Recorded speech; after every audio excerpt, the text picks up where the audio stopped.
Well, it's no secret we're all kind of agog these days as the Earth returns to the moon with plans to bring people back for the first time in more than 50 years. And so, anytime I have the opportunity to talk to a veteran of NASA missions, I'm always happy to do it. In this case, it is Neil Hutchinson, who worked at Mission Control in Houston for many, many years, starting all the way back, if you can imagine, in the Mercury program, which still just blows me away that I have the opportunity to chat with yet another person involved in the Mercury program.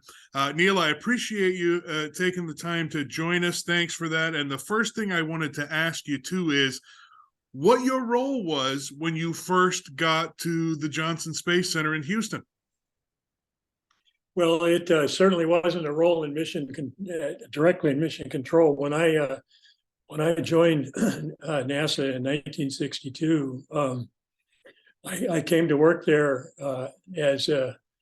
basically as a mathematician in the real-time program development branch. And you probably don't know this, but back in Mercury, the Mission Control Center was the same place as the Launch Center. It was in Florida.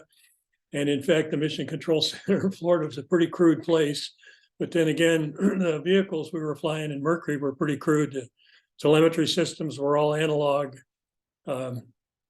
We tracked the vehicle using remote stations around the world, and the whole setup was kind of crude. So when NASA decided to move to Houston, part of that decision process was to build a new mission control center. And so that's what I did the first few years I was there.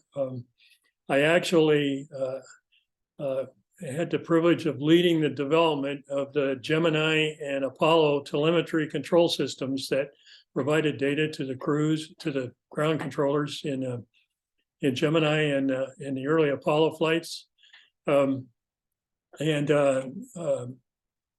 So I spent a lot of time with the people actually on the consoles and mission control, understanding what they wanted to look at and how they wanted to see it. And then we built it there in the Gemini control system was the very first control process and set of software that allowed you to view events as they were happening in real time and on the ground in a different place than they were happening. And so that was absolutely, at the time, state of the art. So that's what I did when I first came to the Johnson Space Center. I worked in the real-time program development branch. I was a manager in that branch after not being there very long, but then there were, when I got there were, I don't know, 300 or 400 people total in the Johnson Space Center, in the Manned Spacecraft Center, as we called it then. Absolutely amazing. So you're basically the guy who's responsible. I mean, we've all seen the pictures and the films of, the activities going on in that mission control room there at the Johnson Space Center in Houston. And guys sitting in front of old school monochrome monitors and that sort of thing. That was your baby, essentially, from the sound of it. Yes, it was what I started doing. And of course, I eventually progressed as to be one of those guys sitting at one of those consoles. But yes, old cathode ray tubes full of electronics and the like. And I, as I said, at this time, that stuff was absolutely state of the art. To drive a television tube from a computer was something else. So let's talk about your move then into mission control. What was the next role you took on? Because it sounds like, and correct me if I'm wrong, that you began to make that transition during Gemini. Yes, I did. And actually made it in time. Well, let me back up. Have to tell you a little bit about the control center. Control center consoles, they're kind of arranged in rows. And the first row of consoles are the people who handle all of the trajectory analysis and work and updates of the navigation system to the computer on board the spacecraft and so on. That row of consoles, those people are called the trench, affectionately. And So my first job in mission control was as a guidance officer, and I trained for about a year to do that, starting in 1966. Gemini was still rolling along, but my first assignment, where I actually got on a console in the control center, was the first unmanned Saturn V, AS-501, which was the first time we ever flew the Saturn vehicle. And I was a guidance officer in the trench on that flight and on the next one, the next unmanned one. We flew it unmanned twice. And we were testing the heat shield and testing the navigation systems and the like, and of course, the environmental control and so on, although the spacecraft itself was unmanned. So that was my start. Well, and if it wasn't for the Saturn V, we never would have made it to the moon. That is one just massive machine, isn't it? Well, yes, it is. It's a serious piece of equipment, and with ability to boost a lot of weight into orbit. And of course, it's been surpassed now by the Artemis thing, which maybe we'll talk about at the end of this little interview. But yes, Saturn V was the thrust to weight ratio in that vehicle was just barely enough to get it off the ground fully loaded. So it was very slow. You just kind of watched it lift off the ground and then think, my goodness, how long is it going to take it to clear the tower? But of course it did. And went on to many other successful flights, both the Saturn 1B and the Saturn V, which those first two flights were the full stack that we then took to the moon on Apollo 8. Yes, we're all grateful that it cleared the tower, and I would assume that Neil Armstrong and Buzz Aldrin and the fellas that followed them in the Apollo missions after that, we're all very grateful it cleared the tower as well.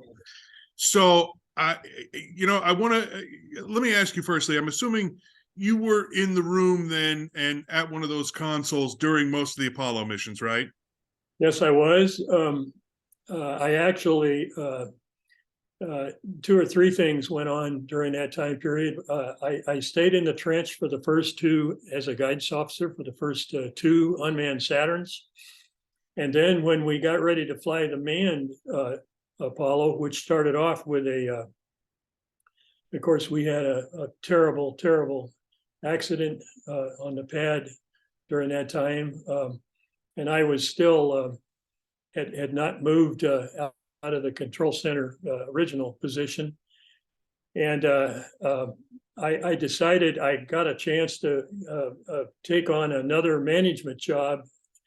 Flight controllers, of course, they only spend a certain amount of their time in the mission control center on the console. The rest of the time they're in an office doing things, and those offices are aggregated into sections and branches and full of engineers and scientists and the like, mostly engineers. And so I moved into the Apollo CSM branch and moved up one row in the control center to the second row of folks who are all the systems people who monitor the spacecraft part instead of the launch vehicle part. And I spent the next years, in fact, all the way until I became a flight director, in that capacity. And I actually was on the console of Apollo 7 and 8 and 9 as a guidance, navigation, and control engineer who's responsible for those systems, basically the guidance system and the propulsion system on the command and service module. And so I got a couple more missions under my belt. And then one of the things that goes on in mission control, there is what you see is kind of the tip of the iceberg. When you see the control center on TV, you see all the operators in the mission in the main control room. Well, behind those folks are a lot of other folks, many folks in staff support rooms, also are in the control center, but not in the front room.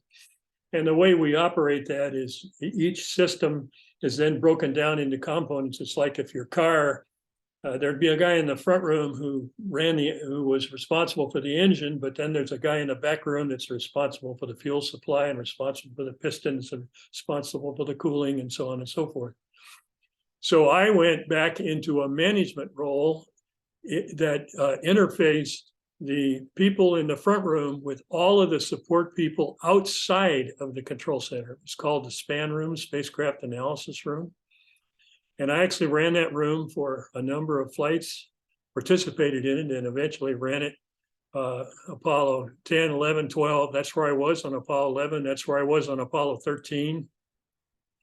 And 14 and 15, when I finally became a flight director and moved up to the third row in the control center. Unbelievable. And we've barely scratched the surface of your history there at NASA. But since you brought up the Apollo 1 tragedy, and most of the people who will be watching will remember we lost Gus Grissom, who was the second American in space, Ed White, who was involved with the Gemini flight that had the first EVA, that's an extravehicular activity spacewalk, and Roger Chaffee, who I believe would have been on his first flight, if memory serves. Yep, that's correct. When a situation like that happens, how do you all manage to maintain your cool and do the things you need to do, follow the procedures you need to follow, while still feeling that emotion of knowing that such a tragedy has occurred? Well, it's tough. However, you have a tendency, your training kicks in. It's well known that NASA has done an incredible job in training people and bringing people along into an environment which is absolutely unique unto itself. I mean, there's no other place to do it. And in the control center, it's except after a splashdown or a wheel stop on the shuttle, and now we're back to splashdowns. It's a very somber place in a very controlled environment. It's not like being in Florida and watching a launch and seeing all the flame and feeling the overpressure and all that kind of stuff. It's a bit abstract, and you're really involved with your console and what data you see, and that whole sequence of events. Challenger. I had left NASA when Columbia went down, but was still very, very engaged with the agency. We have a set of procedures that basically locks down the control center so no one can enter and leave. There's a whole set of protocols that define what information you're supposed to write down and what information you're supposed to capture that was on your display when the incident happened. And of course, in both the Challenger and the Fire, and also, by the way, in the Columbia incident, the control center was, as the accidents unfolded, the control center was basically blind because all the information from the cockpit, whether it be on the ground or in the air, ceased to function. So what people are interested in doing is capturing what was going on just before the incident happened, and the control people in the control room, all over the control center, in the back rooms, in the front room, in the management row behind the flight director in Capcom, they're all trained to do their job, capture that information, and yeah, it's hard. Yeah, because we're human. You certainly feel the emotions. I mean, I wasn't even alive when Apollo 1 happened, and every time I see a film about it, the emotion hits me. I was just talking because the Challenger anniversary is coming up here in 20 days. That one still haunts me to this day, and that was back in 1986. And same with Columbia. And to be clear to anybody who watches, it's because I have been such an admirer of the space program for as long as I can remember. I mean, I was up dark and early in the morning to watch that first Columbia launch back in 1981 with John Young and Bob Crippen, and just the two of them going up to test the thing out and see how it would go. So I was up also. I'm sure, but you were a couple hours ahead of me there in Central Time, so it wasn't quite so early for you. But no, it's when these tragedies happen, it's I think I would think it's just impossible not to feel something even when your training kicks in. But despite those tragedies, it's no secret that the NASA team has always felt the need to move on and move forward and keep progressing, and that's exactly what you did. You touched on the Apollo missions. Let's take Apollo 11, since that's the one where we first landed. What is even though you're doing your job and following your training, what is that emotion like as that moment is arriving and you're in the room and watching these things unfold? I would say it's, there is some level of emotion in the background, but you have trained so long for this exact moment. You knew what you were going to do and you just did it.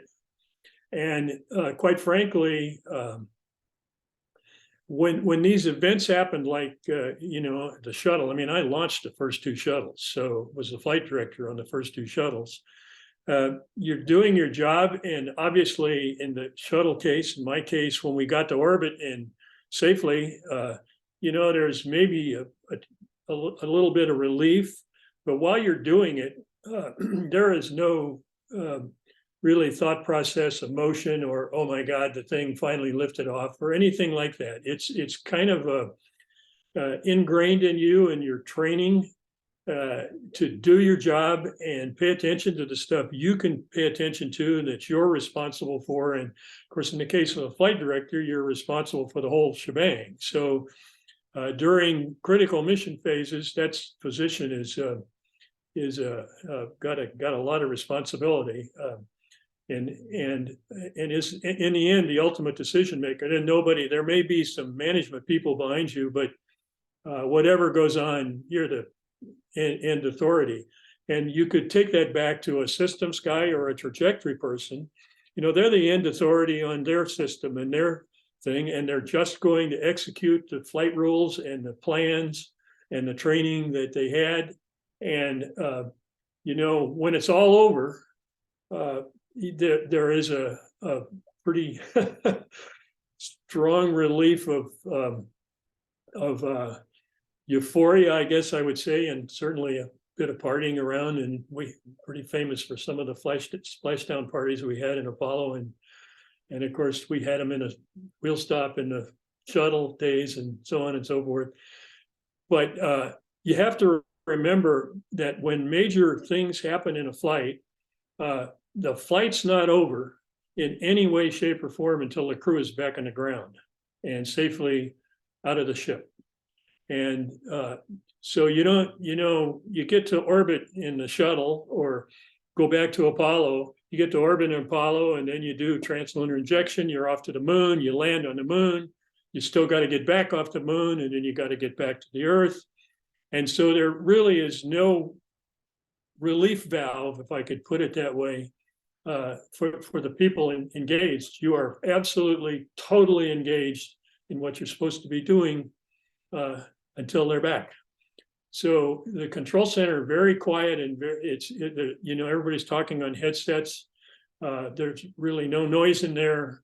You're doing your job, and you've trained to do it, and you have a lot of rules and regulations that we all work on and build during training that allow you many of the decisions made are already preordained.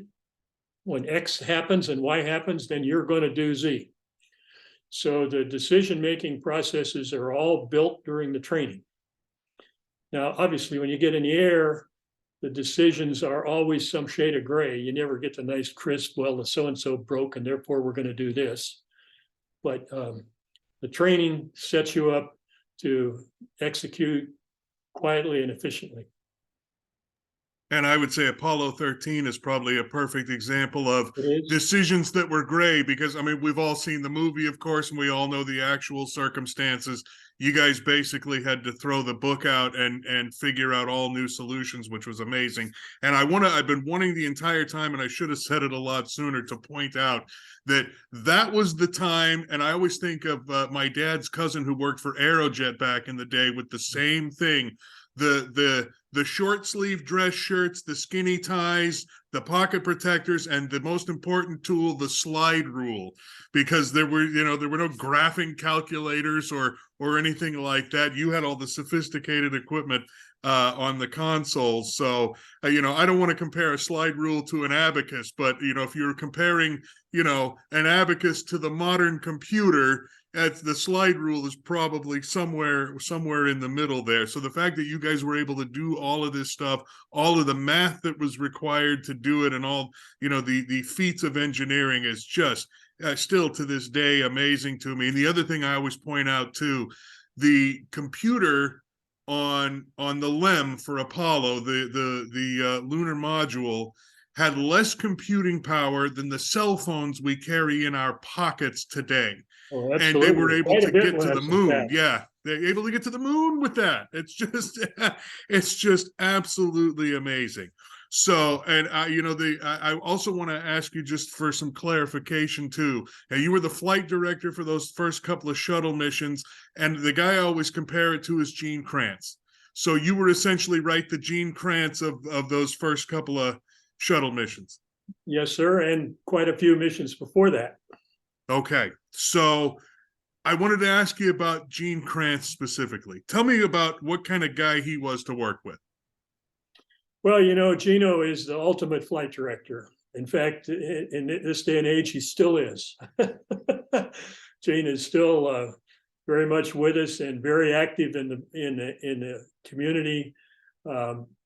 He, of course, is a legend in his own time. We started off with just 3 flight directors: Chris Kraft, Gene Kranz, and actually 4.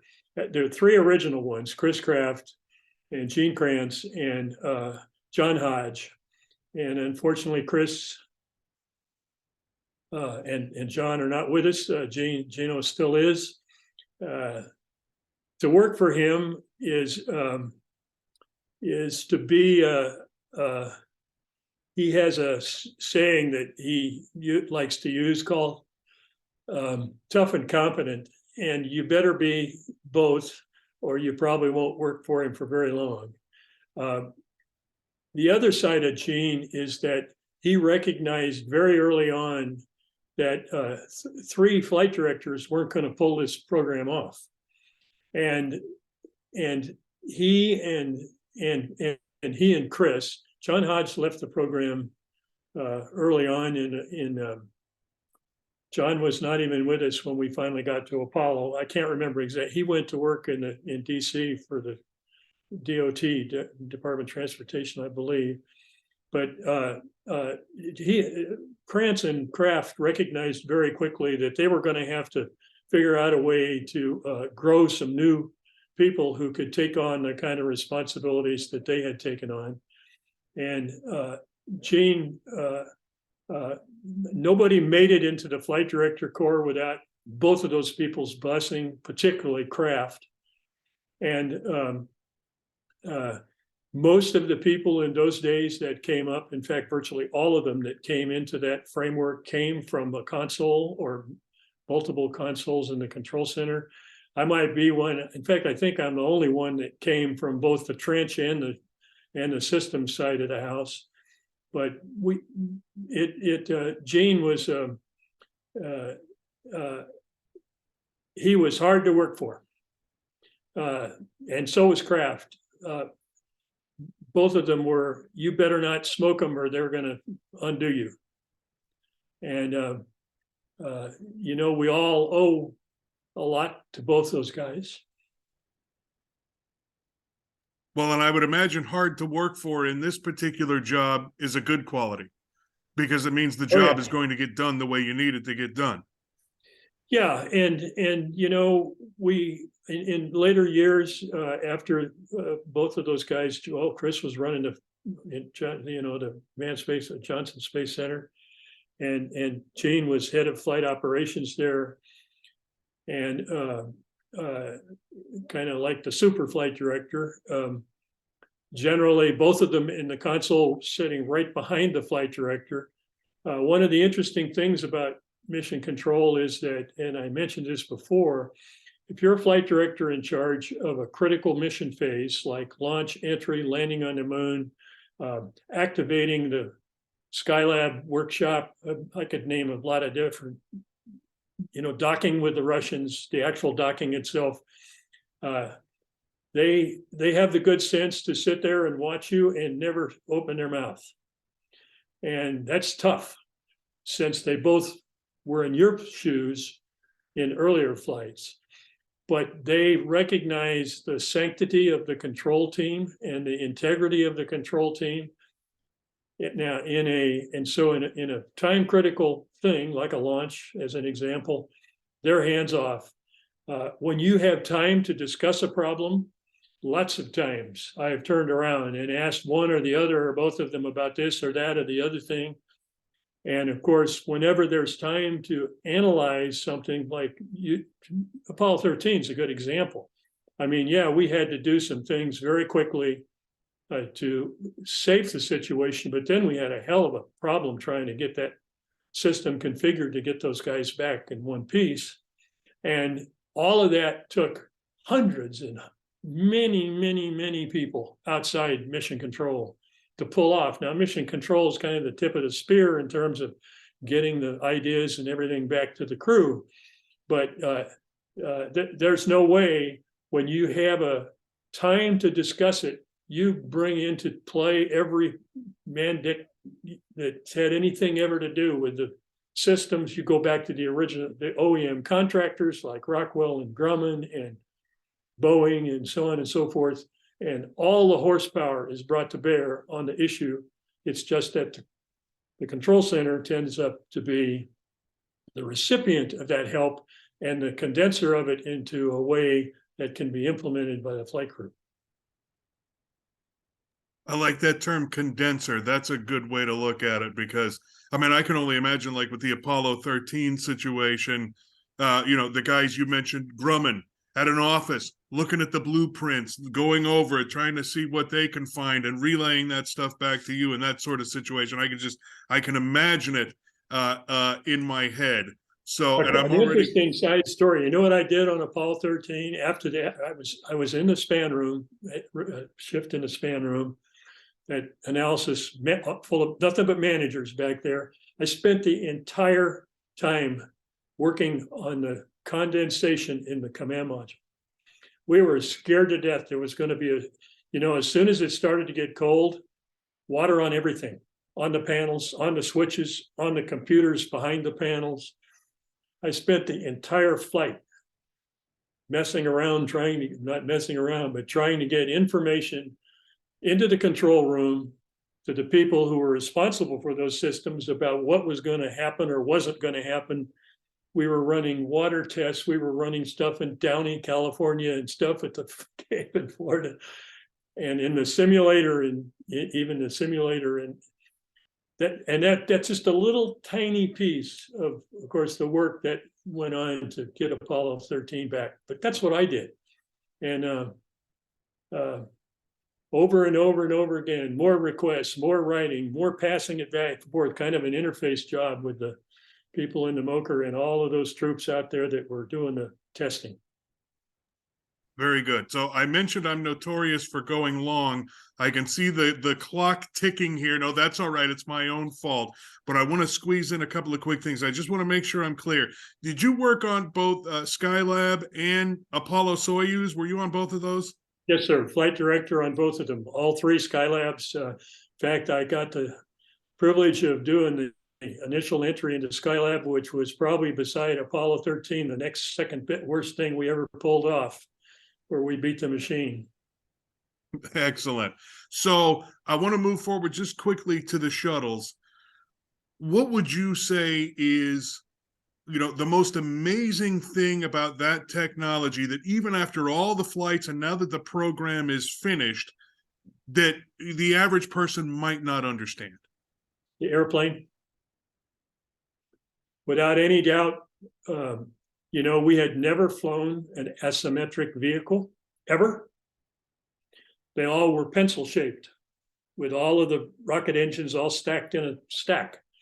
And of course, the shuttle was completely different. And the aerodynamics of the shuttle, both going up and coming back, and the fact that we modeled those aerodynamics with computer CFD, fluid dynamics, and were able to, we didn't get it exactly right, particularly on the entry side, but we got it darn close. Example, when the shuttle launches, if you don't hit the angle of attack within, I don't know the numbers, but I'll say 1/10 of a degree, you're going to rip the wings off. I mean, the flying characteristics of those vehicles, to get them out of the atmosphere, now once you're up in orbit, it's not quite so bad, but the entire framework of that airplane, and it is an airplane, even though it's can only do a dead stick landing. No go rounds with the shuttle. You land it or you don't. It is the phenomenology that, in my mind, totally set it apart. And of course, the other thing about the shuttle that everybody mentions is the fact that we ran a flight test with people in it before we ever flew it, and that's never been done before or since by anybody in the world. Period.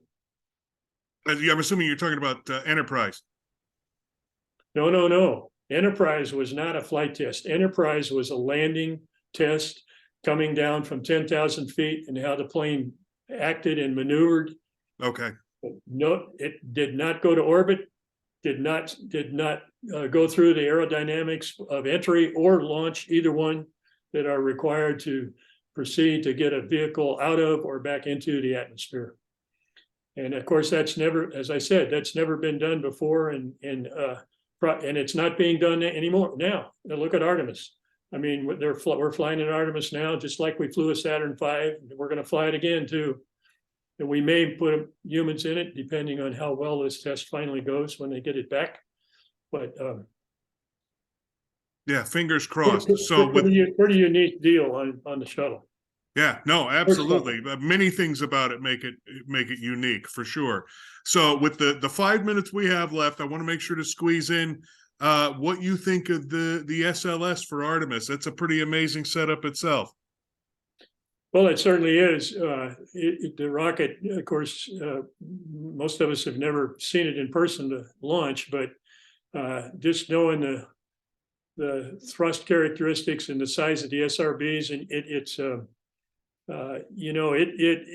is not an asymmetric vehicle like the shuttle was. It's a symmetric vehicle because the SRBs and the core stage are all going in the same direction at the same time with sort of the same characteristics, aerodynamic characteristics. But we had to get our hands on a vehicle that could boost the kind of weights that have to be gotten to the moon to run a spacecraft and a launch vehicle and a landing craft of the size that the agency decided to use. And so they kind of went back to square one and said, we're just going to scale up to Saturn.